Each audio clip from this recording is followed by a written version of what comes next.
So we have two quadratic equations. The first quadratic equation has roots alpha and beta, and the second quadratic equation has roots gamma and delta. And the question says that alpha, beta, gamma, delta are the consecutive terms of a geometric progression. And we want to find out what is the ratio of 2q plus p is to 2q minus p. Beta is actually equal to alpha into some r. And this r is what? This r is the common ratio. So alpha into r is equal to beta, and gamma is equal to alpha into r, that is alpha into r square, and delta equal to what? Alpha into r cube. Right? Because r is the common ratio, alpha into r is beta, beta into r is gamma, gamma into r is delta. So we can represent entirely everything in terms of alpha like this. So in order to find this, let us find what are p and q. So p is actually what? P is actually the product of the roots, right? That is alpha into beta. P is alpha into beta, and q is what? Q is the product of roots, that is gamma into delta. Gamma into delta. We know that the sum of the roots of a quadratic equation is the negative of the coefficient of x when x is twice coefficient is 1. That means 3 is equal to alpha plus beta, and here in this quadratic equation plus 6, that is the coefficient of x, negative of the coefficient of x, that is equals to gamma into delta, the sum of the roots. And from this we can say that 3 is equal to alpha plus beta is what? Beta is actually alpha into r. Gamma is what? Gamma is alpha into r square plus delta is alpha into r cube.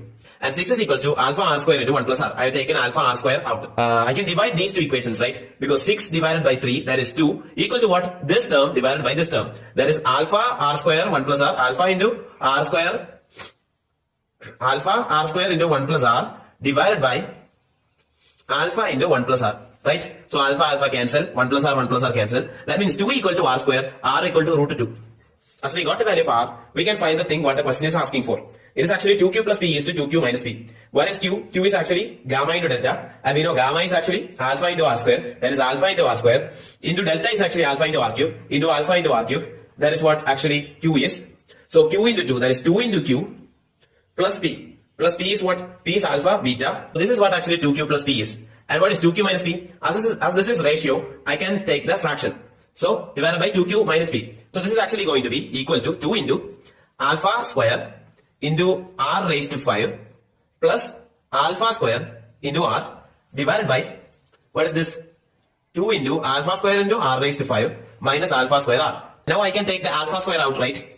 So I can cut this alpha square out. And I'll be getting what? 2r raised to 5 plus 5 by 2r raised to 5 minus r. We got r's value as root 2. So 2 into r raised to root 2. So I'll be writing this over here. So I am taking root 2 out. So root 2 out, that will be giving 2 root 2 raised to 4 plus 1 divided by root 2 into 2 root 2 raised to 4 minus 1. Root 2 raised to 4 is 4. So 4 into 2, that is 8 plus 1 is 9. That is 9 divided by 7. So 9 by 7 is actually what? 2q plus p is to 2q minus p. So 9 is to 7 is the answer.